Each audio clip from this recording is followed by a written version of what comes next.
Hai,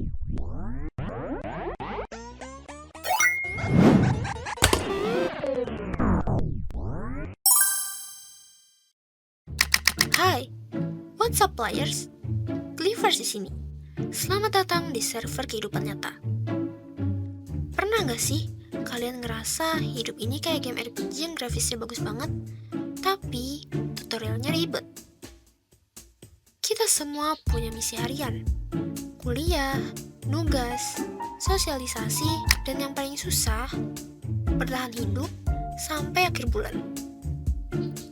Nah, di video kali ini, gue akan ngasih tahu bagaimana memberikan pandangan tentang mengelola uang. Gue mau ngasih tutorial tentang satu item paling krusial di game kehidupan ini. Item yang menentukan apakah kalian bisa level up atau malah game over sebelum waktunya. Yap, kita bakal ngomongin soal duit, cuan, money. Let's go!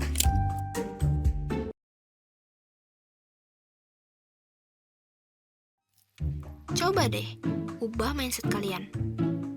Jangan lihat uang cuma sebagai kertas atau angka di m-banking. Anggap uang itu adalah energi atau health points karakter kalian di dunia nyata. Di game, kalau energi kalian habis, karakter kalian pingsan kan? Di dunia nyata, kalau energi kalian habis sebelum akhir bulan, apa yang terjadi? Stres, makan jadi nggak bener, dan fitur nongkrong otomatis terkunci. Gak asik banget kan? Nah, sebagai player, terutama kalian yang masih mahasiswa, dari mana kita dapat suplai energi ini? Kebanyakan dari kita dapat kiriman bulanan dari orang tua. Itu sumber energi utama. Tapi, banyak juga player keren yang nambah energi lewat side quest.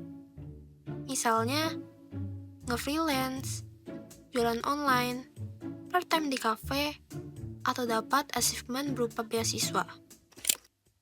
Apapun sumbernya, energi ini terbatas dan harus di-manage. Sebelum kita masuk ke strategi canggih, kita harus paham basicnya dulu. Banyak player pemula gagal di sini karena nggak bisa bedain mana kebutuhan dan mana sekedar keinginan. Ini adalah kebutuhan versus keinginan. Kebutuhan itu misi utama. Kalau ini nggak dipenuhi, game kalian nggak bisa lanjut.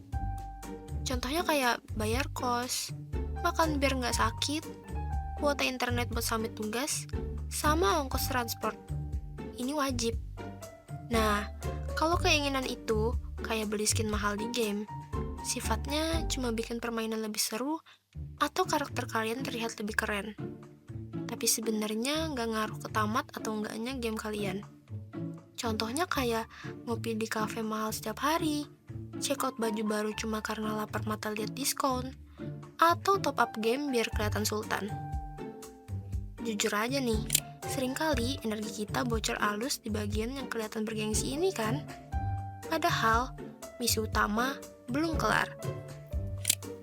Oke, sekarang kita masuk ke strategi pro player. Di dunia keuangan, ada satu meta yang populer banget. Namanya aturan 50, 30, 20. Ini kayak build standar karakter yang seimbang. Gimana cara mainnya? Saat kalian dapat energi bulanan, langsung bagi ke 3 bagian ini. 50% untuk kebutuhan. Setengah dari energi kalian wajib diamankan untuk misi utama tadi. Kos, makan, transport. Titik.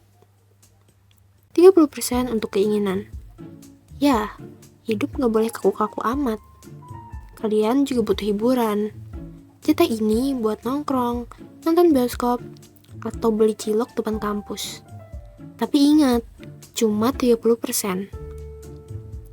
20% untuk masa depan. Ini yang paling sering di-skip. 20% ini buat nabung dana darurat atau mulai belajar investasi. Ini energi cadangan buat unlock fitur di masa depan.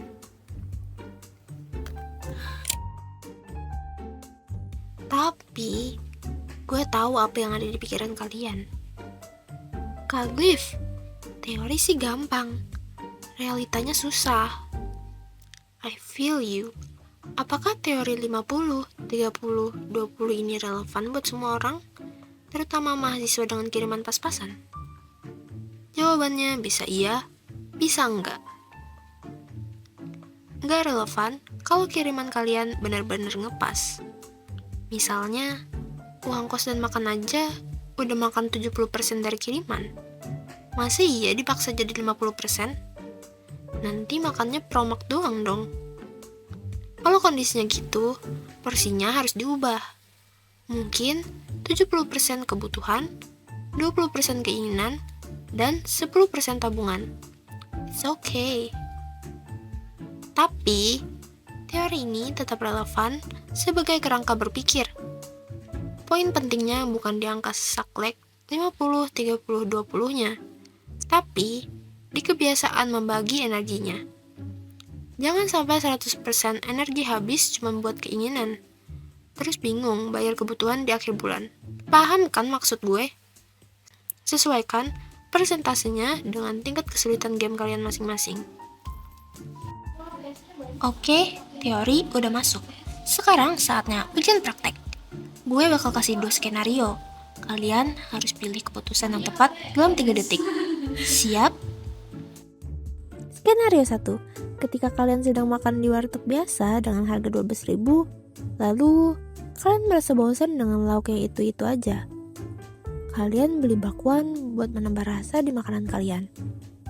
Bakwan yang kalian beli karena kalian merasa bosan dengan makanan kalian, itu termasuk ke dalam kebutuhan atau keinginan? 3, 2, 1. Yang pilih keinginan, nice move. Itu namanya delayed gratification. Menunda rasa senang sesaat karena tanpa kalian beli bakwan pun kalian tetap bisa makan kan? Tanpa menambah biaya, siapa tahu 2.000 untuk bakwan itu berguna untuk kamu nanti isi bensin atau bayar parkir. Skenario 2, teman satu geng ngajak healing untuk akhir semester. Tapi lo belum punya dana darurat sama sekali. Dan bentar lagi bayar semesteran. Lo nggak ikut atau lo skip dulu dan fokus nabung. 3, 2, 1. Pilih B lagi adalah langkah bijak. FOMO atau Fear of Missing Out itu musuh terbesar dalam mengelola keuangan. Liburan bisa nanti, tapi kalau nggak bisa bayar semesteran, itu masalah besar.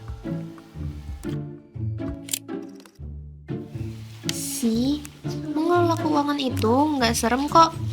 Ini cuma soal strategi biar kalian bisa menikmati game kehidupan ini sampai tamat dengan happy ending. Mulai dari yang kecil, catat pengeluaran kalian, bedain kebutuhan dan keinginan, dan coba sisihkan energi buat masa depan, sekecil apapun itu. Gue Glyphers, selamat mengatur energi kalian, dan sampai jumpa di level berikutnya. GGYP.